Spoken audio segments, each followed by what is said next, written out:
ایسا مرکز جس نے 40 سال سے زیادہ امارت شرعیہ کی خدمت کی ہے۔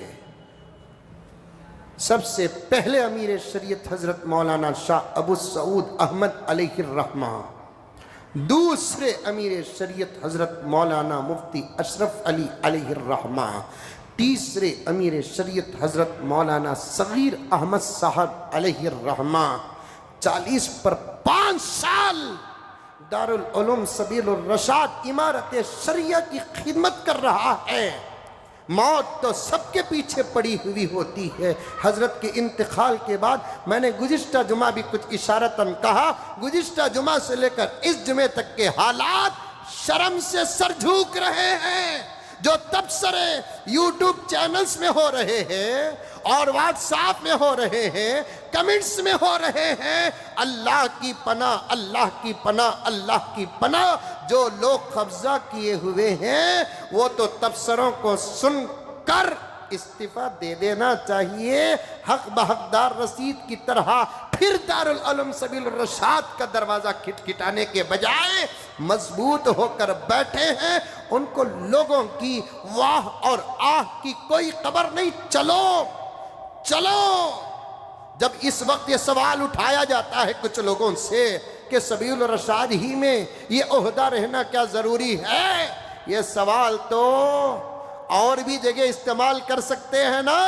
ماں کا دودھ پیا ہے، یہ سوال اٹھاؤ جمعیت کے بارے میں، یہ سوال اٹھاؤ بورڈ کے بارے میں، یہ سوال اٹھاؤ اور تنظیموں اور تحریکوں کے بارے میں۔ جب وہاں عہدے وہاں کے ساتھ سخت ہو چکے ہیں تو پھر سبیل الرشاد میں کیا کمی رہ گئی؟ سبیل الرشاد میں کیا کمی رہ گئی؟ لوگ کہتے ہیں اب کوئی ویسا قابل سبیل الرشاد میں نہیں ہے۔ اندھے ہو گئے، اندھے ہو گئے، اندھے ہو گئے کہ سبیل الرشاد میں وہ باصلاحیت حضرات نہیں ہے۔ کون کہتا ہے؟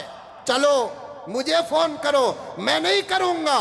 سبیل الرشاد میں محدثین کو میں بتاؤں، مفسرین کو میں بتاؤں، صوفیہ کو میں بتاؤں، اصفیہ کو میں بتاؤں، اتقیہ کو میں بتاؤں، ایسے حضرات کو دارالعلوم سبیل الرشاد کے اندر میں بتا سکتا ہوں جنہوں نے امیر شریعت اول کی سرپرستی پائی ہے، امیر شریعت دوم کی سرپرستی پائی ہے، امیر شریعت سوم کی سرپرستی پائی ہے۔ تو پھر اور ایک بات بتانا چاہتا ہوں، ریاست کرناٹک کے مسلمانوں، میں بارہا کہا اور اب بھی کہہ رہا ہوں، اور اللہ کی قسم، لاؤ قرآن، میں قرآن کی قسم نہیں کھاؤں گا، قرآن میں ہاتھ رکھوں گا، اللہ کی قسم کھاؤں گا۔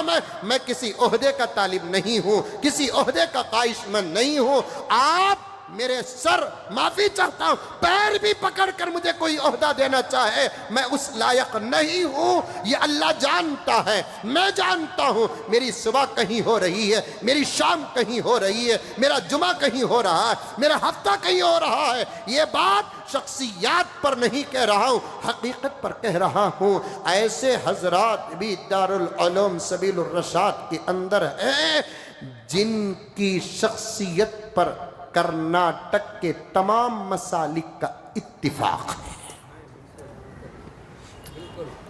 اور آج جن لوگوں کے نام آ رہے ہیں ان پر آٹو ڈرائیور تبصرہ کر رہے ہیں، بعض علاقے کے بیوہ عورتیں تبصرہ کر رہی ہیں، جن کے گھر اجڑے ہوئے ہیں وہ تبصرہ کر رہے ہیں، جن کی زندگیاں برباد ہو گئی وہ تبصرہ کر رہے ہیں۔ اچھا لگتا ہے عہدوں کی طلب؟ دل خراب ہو گئے، دل خراب ہو گئے۔ ان کا نام آیا، ان کو کوئی جانتا نہیں، ان کا نام آیا تو کہتے ہیں وہ تو اتنی عمر پائے ہی نہیں۔ اسلام عمر دیکھتا ہے؟ اسلام دیکھتا کیا؟ عمل۔ اسلام دیکھتا کیا؟ علم۔ اسلام دیکھتا کیا؟ تقوی۔ یہ اصول ہمارے پاس رہ کر ہم دیکھ رہے ہیں کیا؟ ہم دیکھ رہے ہیں کیا؟ ہم دیکھ رہے ہیں کیا؟ ان کا نام آیا تو کہتے ہیں انہوں ابھی اتنے بڑے مقام تک نہیں پہنچے ہیں۔ ان کو باہر کا ماحول معلوم ہی نہیں ہے۔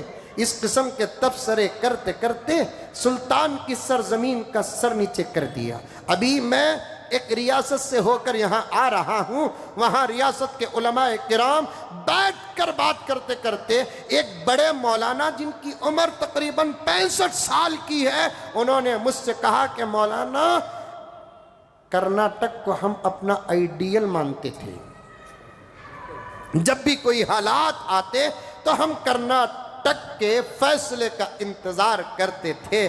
آج وہی کرناٹک ایک فیصلہ کرنے پر مایوس ہو کر بیٹھا ہے۔ یہ کون سا انصاف ہے؟ یہ کون سا انصاف ہے؟ لیکن ہے اصل میں کچھ بڑے ہیں نا۔ آخری بات ایک 5 منٹ لے لیتا ہوں، مجھے معاف فرمائیں، دل دکھا ہوا ہے میرا۔ جانتے کیا ہو سبیل الرشاد کو؟ تم جانتے کیا ہو سبیل الرشاد کو؟ سبیل الرشاد کے اساتذہ کو جانتے کیا ہو؟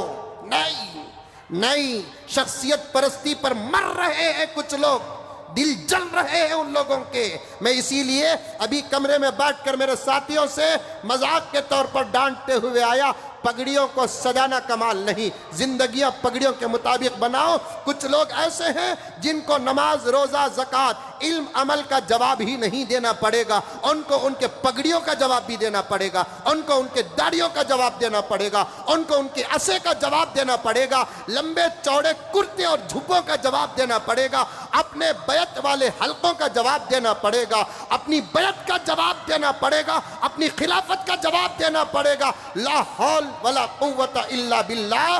آج کچھ بڑے ایسے ہیں، کچھ کرنا چاہتے ہیں، کرو، ہمت ہے تم اپنے علم کے ساتھ مقابلہ کرو، عمل کے ساتھ مقابلہ کرو۔ سیاست حکومت کا ساتھ لیتے ہو تو پھر تم اس لائق نہیں ہو۔ سنو کان کھول کر، مجھے آج جمعہ 5 منٹ دے دو، میں آئندہ سے اپنی تقریریں بھی بند کر دوں گا یا اپنی تقریریں کم کر دوں گا۔ دل جل رہا ہے، اس لیے میں کہنا چاہتا ہوں، سبیل الرشاد کو تم نے کیا سمجھا ہے؟ کھلونا سمجھا ہے، یا کسی کونسلر کا گھر سمجھا ہے، یا ایم ایل اے کا گھر سمجھا ہے، یا ایم پی کا گھر سمجھا ہے، سی ایم اور ڈی سی ایم کا گھر سمجھا ہے؟ سبیل الرشاد اللہ والوں کی محنتوں کی تصویر ہے، دعاؤں کی تصویر ہے، تہجد کی تصویر ہے، صبر کی تصویر ہے، شکر کی تصویر ہے، علم کی تصویر ہے۔ امیر شریعت سوم کا انتقال ہوا، گزرے ہوئے اتوار کو حضرت کی قبر مبارک سبیل ہی میں بنانا طے بھی ہو گیا۔ حضرت کی قبر کو کھودا جا رہا تھا، توجہ کے ساتھ سنو، حضرت کی قبر مبارک کو کھودا جا رہا تھا۔ وہ علاقہ پورا مخصوص حضرات کے قبروں کا ہے۔ کھودتے دیکھتے کیا ہے، ایک 6 فٹ کے اندر ایک تازہ کفن نظر آتا ہے۔ اللہ اکبر کبیرہ، اللہ اکبر کبیرہ، تازہ کفن نظر آتا ہے۔ کھودتے وہاں علماء کھڑے ہوئے ہیں، حضرت کے مریدین کھڑے ہوئے ہیں، حضرت کے شاگردان کھڑے ہوئے ہیں، کھودتے جا رہے ہیں۔ کھودتے ایک تازہ کفن، یوں معلوم ہو رہا ہے ابھی چند گھنٹے پہلے کسی کو دفنایا گیا ہے۔ کفن کے کلر میں بھی فرق نہیں آیا، نیلے پن میں بھی کوئی فرق نہیں آیا۔ اب لوگ غور و فکر کر رہے تھے، یہاں کسی کو دفن کر کے تو ایک عرصہ ہو گیا، یہ کس کی قبر ہو سکتی ہے، یہ کس کا علاقہ ہو سکتا ہے؟ غور و فکر کرنے کے بعد تحقیق کے ساتھ پتہ چلا 35 سال پہلے حضرت امیر شریعت اول بانی دارالعلوم سبیل الرشاد شاہ ابو سعود احمد علیہ الرحمہ کے چوتھے بیٹے حضرت مولانا شاہ لطف اللہ صاحب رشادی رحمت اللہ علیہ کا 3 سال کی عمر کا بچہ، جو 3 سال کی عمر میں ارخان کی وجہ سے انتقال کر گیا، اس کو 35 سال پہلے اس جگہ پر دفنائے ہیں۔